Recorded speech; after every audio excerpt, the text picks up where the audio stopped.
డబ్బు, అనారోగ్యం, ఉద్యోగం, వ్యాపారం, అప్పులతో బాధపడుతున్నారా? మీకోసమే లాంచ్ యువర్ ఫ్యూచర్ ప్రోగ్రామ్. నమస్కారం అమ్మా. నమస్తే అమ్మ. అమ్మ, యంగ్స్టర్స్ వాళ్ళు ఈ లైఫ్ని ఎంజాయ్ చేయాలి అనుకుంటే వాళ్ళకు నచ్చిన విధంగా ఎంజాయ్ చేస్తారు.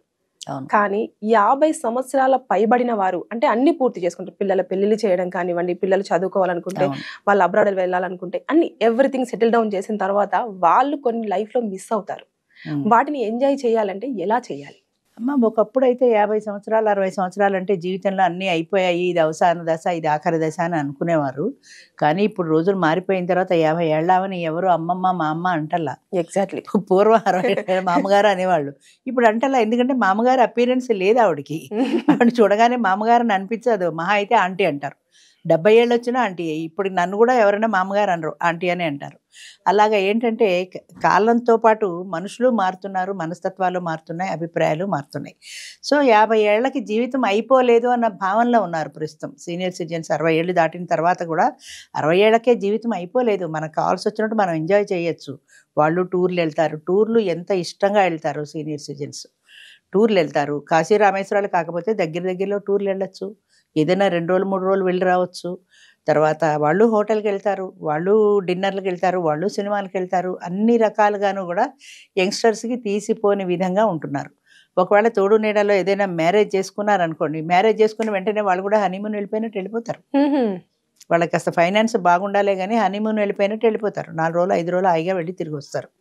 ఎక్కడికి వెళ్ళాలన్నా వెళ్ళగలిగిన అంటే ఎనర్జెటిక్గా కూడా ఉంటున్నారు. 50 ఏళ్ళకి హెల్త్ కూడా పర్మిట్ చేస్తుంది కాబట్టి సినిమాలకి, షికార్లకి, వీటికి అన్నింటికి హాయిగా తిరగలుగుతారు. అంటే పాతకాలంలో అంటే కొంచెం ఒక 20 years అట్లా బ్యాక్ వెళ్తే అప్పుడు ఆలోచించేవారు, అంటే అరే ఇది చేస్తే ఏమన్నా అనుకుంటారేమో అని. ఇప్పుడు ఆ భయం లేదు, అలాంటి భయం లేదు. మా ఆనందం, మా సుఖం, మా సంతోషం, మా అన్నదానికి ప్రాధాన్యత.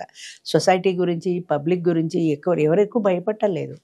అప్పుడైతే మీరన్నట్టు 30-40 ఏళ్ల కిందట అయితే 10 మంది ఏమనుకుంటారు, ఇరిగేమనుకుంటారు, పొరిగేమనుకుంటారు అనే ఆలోచన ఉండేది.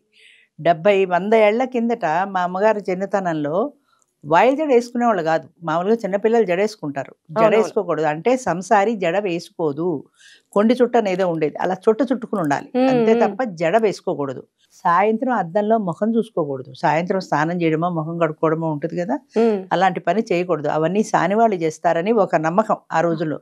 అద్దంలో ముఖం చూసుకోకూడదు, జడేసుకోకూడదు, బట్టలు మార్చుకోకూడదు, ముస్తాబావకూడదు, చెమటకప్పు కట్టుకుంటూ ఉండాల్సిందే రాత్రి కూడా. అంతే తప్ప ఫ్రెష్గా తయారవుదాము, కాస్త గుడ్ లుకింగ్ ఉండాలన్న ధ్యాస అప్పట్లో లేదు. ఉన్నా కూడా సమాజానికి భయపడేవాళ్ళు. జాయింట్ ఫ్యామిలీ కాబట్టి ఇంట్లో పెద్దవాళ్ళు వాళ్ళు ఉంటారు, వాళ్ళు కంట్రోల్ చేసేవారు. ఆ జడబట్టి సాందాన్లాగా తిట్టేవారు. దాంతో ఈ కొండి చుట్ట కొప్పేసుకుని ఉండాల్సిందే, జడేసుకునే అవకాశం లేదు. తర్వాత మారుతున్న కొద్దీ, అభిప్రాయాలు మారుతున్న కొద్దీ మా జనరేషన్ వచ్చిన తర్వాత జడలు, 2 జడలు ఇవన్నీ వచ్చాయి. అంచేత కాస్త మేము కాస్త అప్ టు డేట్గా తయారవుతున్నాం. సాయంత్రం కావాలంటే మొహం కడుక్కుంటున్నాం, బట్టలు మార్చుకుంటున్నాం, స్నానం చేస్తున్నాం. ఇవన్నీ చేయడానికి కలిగిన స్వతంత్రం ఉంది. సమాజం పట్ల వెరుపు లేదు కాబట్టి, అందరూ అదే చేశారు కాబట్టి సమాజం కూడా తప్పుపడడానికి లేదు కదా.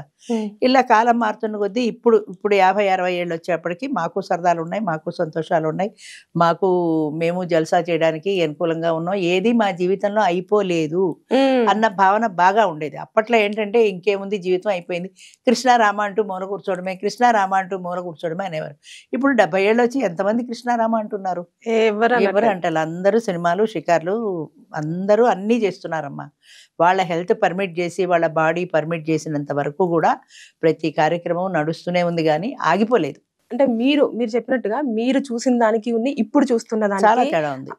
అంటే ఆ తేడా ఏంటి, ఏం గమనించారు?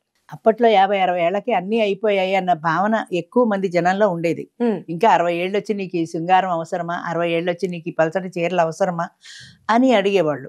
సొసైటీ అడుగుతుంది. జాయింట్ ఫ్యామిలీ కాబట్టి ముందు ఇంట్లో వాళ్ళే ఒప్పుకునేవాళ్ళు కాదు కదా. 10 మందిని దృష్టిలో పెట్టుకుని ఏదో 2 ముతక చీరలు ఉంటే చాలదా నీకు, జీవితం వెళ్ళిపోదా, ఇప్పుడు ఇంకో చీర కావాలా అనే ధోరణ ఎక్కువ ఉండేది అప్పట్లో. భర్తను అడగాలి, వాళ్ళంతా డిపెండెంట్స్. పూర్వం ఫైనాన్షియల్గా వాళ్ళు ఇండిపెండెంట్లు కాదు కదా లేడీస్.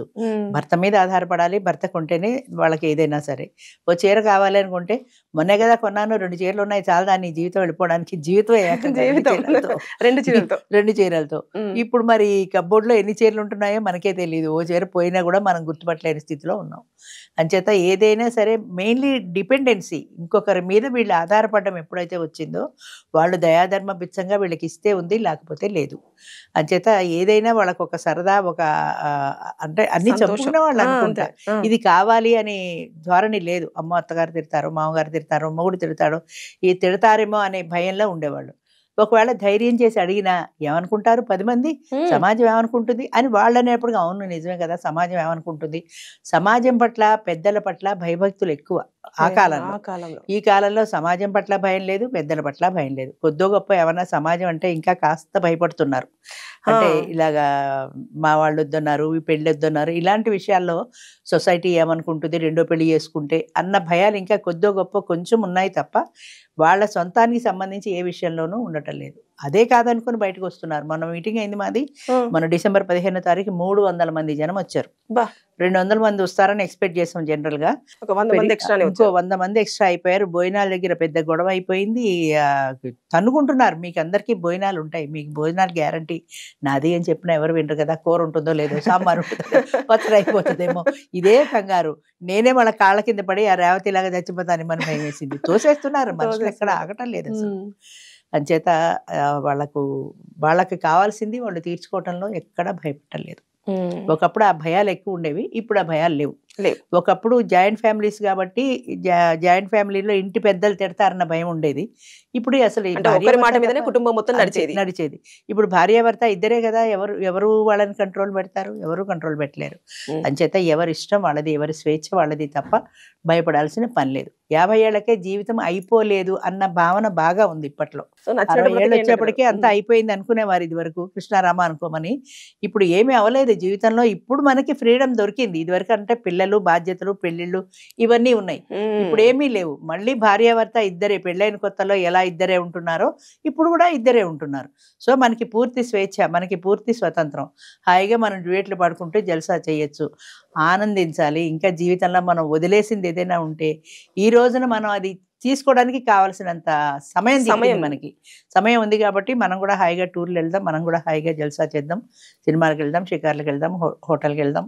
ఈ జల్సాలు అన్నీ ఉన్నాయి. వాళ్ళ హెల్త్ పర్మిట్ చేసినంత వరకు వాళ్ళు కూడా అన్నీ ఎంజాయ్ చేస్తున్నారు, ఏది మానలేదు. సో అలా ఎవరిని బట్టి ఇప్పుడు ఉన్న సొసైటీని ఎలా అయితే కాలం ముందుకు వెళ్ళిపోతుందో అలాగే ఎంజాయ్ చేయాలని, కానీ దేనికి ఇంకా కాంప్రమైజ్ అయ్యే ప్రశ్నే లేదు. థ్యాంక్ యూ అమ్మా. మంచిది.